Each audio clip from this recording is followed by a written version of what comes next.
മുഖ്യമന്ത്രി പിണറായി വിജയൻ സംസാരിക്കണം. അതിലേക്ക് ഒരു ശ്രമമാണ് ഉണ്ടായത്. അത് നിർഭാഗ്യകരമായി പോയി. അങ്ങനെ ഒരു അവസ്ഥയല്ല. തെറ്റായ ചിത്രീകരണം വേണ്ട. ഉള്ള ചിത്രീകരണത്തിന് ധാരാളം ഉണ്ടല്ലോ. തെറ്റായ കാര്യങ്ങൾ ചിത്രീകരിക്കാനല്ല ശ്രമിക്കേണ്ടത്. ഇനി ചോദ്യങ്ങളാണ്. എന്നിട്ട് നമുക്ക് വേണമെങ്കിൽ പറയാൻ മറ്റു കാര്യങ്ങൾ. എന്നാ ചോദ്യം തുടങ്ങി ഉണ്ടാകും.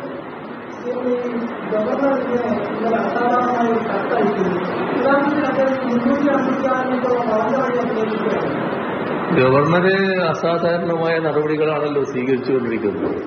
ഗവർണർക്ക് ഏതെങ്കിലും ഗവർണർ ഈ ആളുകളുടെ നേരെ ചാടിക്കയറിയിട്ടുണ്ട്. ഒരു പ്രതിഷേധ രൂപം കാണിക്കുമ്പോൾ ഔദ്യോഗിക സ്ഥാനത്തിരിക്കുന്ന ഒരാള് ഈ പ്രതിഷേധം കാണിക്കുന്നവർക്ക് നേരെ പാഞ്ഞെടുക്കുക എന്നുള്ളത് നമ്മുടെ രാജ്യത്തിന്റെ ചരിത്രത്തിലില്ലാത്ത കാര്യമാണ്. അതാണ് അദ്ദേഹം ഇവിടെ സ്വീകരിച്ചത്. മാത്രമല്ല, എന്താണ് അവരുടെ നേരെ വിളിച്ചു പറയുന്നത്? ഏതെല്ലാം കഠിന പദങ്ങളാണ്!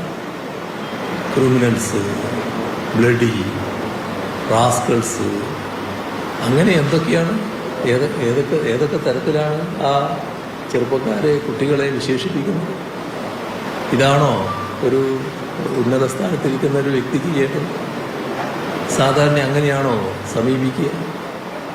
ആ തരത്തിൽ നേരിട്ട് കൈകാര്യം ചെയ്യാനാണോ ഒരു ഉന്നത സ്ഥാനം എന്നത്?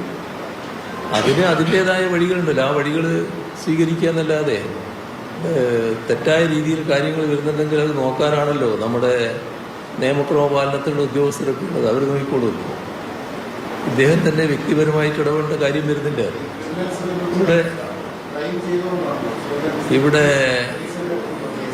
ഇവിടെ നമ്മുടെ സമൂഹത്തിൽ ഏതൊക്കെ തരത്തിലാണ് കാര്യങ്ങൾ പറഞ്ഞുകൊണ്ടിരിക്കുന്നത്?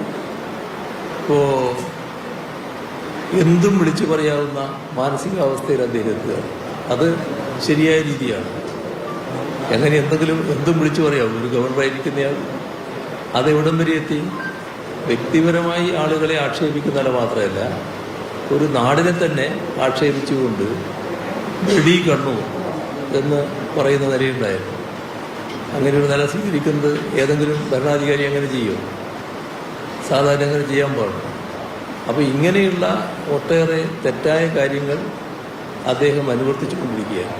ഇതിൽ കേന്ദ്ര ഗവൺമെൻറ് തന്നെ ശക്തമായി കാര്യങ്ങൾ പരിശോധിക്കേണ്ടതായിട്ടുണ്ട്. കേന്ദ്ര ഗവൺമെൻറ്റിൻ്റെ പ്രതിനിധിയായിട്ടാണ് ഗവർണർ ഇരിക്കുന്നത്. ഇത്തരം കാര്യങ്ങളിൽ ചില കേന്ദ്ര ഗവൺമെൻറ് വക്താക്കൾ ഗവർണറെ ന്യായീകരിക്കാൻ പുറപ്പെടുന്നതായിട്ട് കാണുന്നുണ്ട്.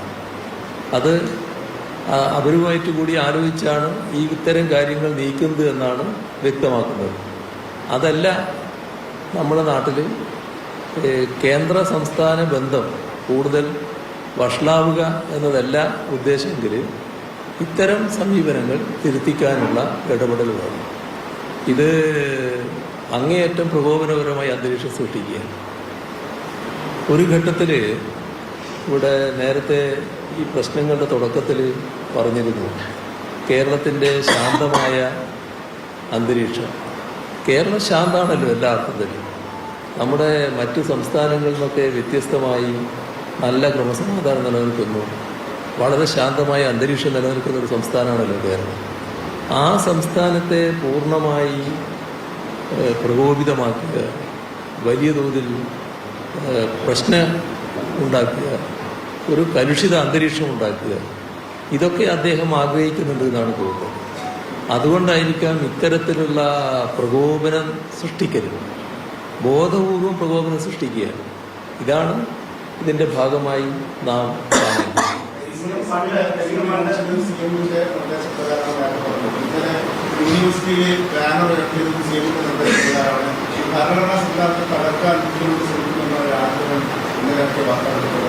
അതാണ് ഞാൻ പറഞ്ഞത്. അതിനെപ്പറ്റിയാണ് ഞാൻ പറഞ്ഞത്. എന്തും വിളിച്ചു പറയാവുന്ന ഒരു മാനസികാവസ്ഥയിൽ അദ്ദേഹം എത്തിയിരിക്കുകയാണ്.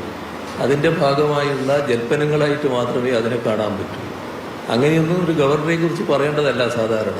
പക്ഷേ ഇങ്ങനെ എന്തും വിളിച്ചു പറയുന്ന മാനസികാവസ്ഥയിലെത്തിയാൽ എന്ത് ചെയ്യും? എന്ത് തെളിവാണ് അദ്ദേഹത്തിന് അതിൻ്റെ ഭാഗമായിട്ടുള്ളത്? എന്താണ് അദ്ദേഹത്തിൻ്റെ ഉദ്ദേശം? അദ്ദേഹത്തിന് വേറെ എന്തോ ഉദ്ദേശങ്ങളുണ്ട്. ആ ഉദ്ദേശം വെച്ച് നാട്ടിലാകെ ഒരു വല്ലാത്ത അന്തരീക്ഷം വന്നിരിക്കുന്നു എന്ന് ഒരു പ്രതീതി ഉണ്ടാക്കണം. ആ പ്രതീതി സൃഷ്ടിക്കാൻ വേണ്ടി അദ്ദേഹം തന്നെ മുൻകൈ എടുക്കുകയാണ്. അദ്ദേഹം തന്നെ ഇതിൻ്റെ ഭാഗമായിട്ടുള്ള പ്രചരണങ്ങൾ നടത്തുകയാണ്. അതാണല്ലോ സംഭവിക്കുന്നത്.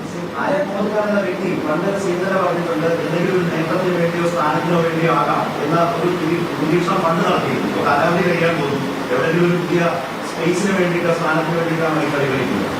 പക്ഷേ നമ്മൾ കാണേണ്ടത് ഈ ഇതുപോലൊരു വ്യക്തിയെ ആർക്കാ ഉൾക്കൊള്ളാൻ കഴിയുക?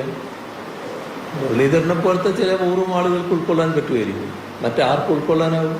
സാധാരണഗതിയിൽ ഇങ്ങനെയൊരു വ്യക്തി സാധാരണ നിലയെല്ലാം വിട്ട് പെരുമാറിക്കൊണ്ടിരിക്കുന്ന ഒരാൾ, അദ്ദേഹം ഒരു അങ്ങേയറ്റം തെറ്റായ രീതിയിലാണല്ലോ കാര്യങ്ങൾ നീക്കിക്കൊണ്ടിരിക്കുന്നത്. തനിക്ക് സ്ഥാനമാനങ്ങൾ വേണമെന്ന് വിചാരിച്ച് തെറ്റായ മാർഗങ്ങൾ സ്വീകരിച്ചാൽ അത് പൂർണ്ണമായിട്ട് അംഗീകരിച്ചു പോകാൻ ആർക്കെങ്കിലും കഴിയുള്ളൂ. അതിൻ്റെ ഭാഗമായിട്ട് കൂടുതൽ മോശമായ അന്തരീക്ഷത്തിലേക്കല്ലേ കാര്യങ്ങൾ നീങ്ങുക. ആ മോശമായ അന്തരീക്ഷം പൊതുവെ കേന്ദ്ര ഗവൺമെൻറ് ആഗ്രഹിക്കുന്നുണ്ടോ? ഇവിടെ ഇത്തരം കാര്യങ്ങൾ കേന്ദ്രത്തിൻ്റെ ഉത്തരവാദപ്പെട്ടവരുടെ ശ്രദ്ധയിൽപ്പെടുത്തേണ്ട സമയമായിരിക്കുകയാണ്. അത് ശ്രദ്ധയിൽപ്പെടുത്തണമെന്നാണ് ഇപ്പോൾ ഞങ്ങൾ ആഗ്രഹിക്കുന്നത്. അതിൻ്റെ നടപടികൾ സ്വീകരിക്കും. ഈ ഗവർണർ കേരളത്തിൻ്റെ സമാധാനപരമായ അന്തരീക്ഷം തകർക്കാൻ വേണ്ടി ശ്രമിക്കുകയാണ് എന്ന ഗുരുതരമായ ആരോപണം അദ്ദേഹത്തിനെതിരെ സംസ്ഥാന ഗവൺമെന്റ് ഉന്നയിക്കേണ്ടതായിട്ട് വരും. ആ നിലയിലാണ് കാര്യങ്ങൾ കിടക്കുന്നത്. പ്രധാനമന്ത്രി മാത്രമല്ലല്ലോ, പ്രധാനമന്ത്രിയുണ്ട്, പ്രസിഡന്റും ഉണ്ടല്ലോ. ആർക്കൊക്കെ കത്തയക്കണമെന്ന് ആലോചിക്കാം നമുക്ക്.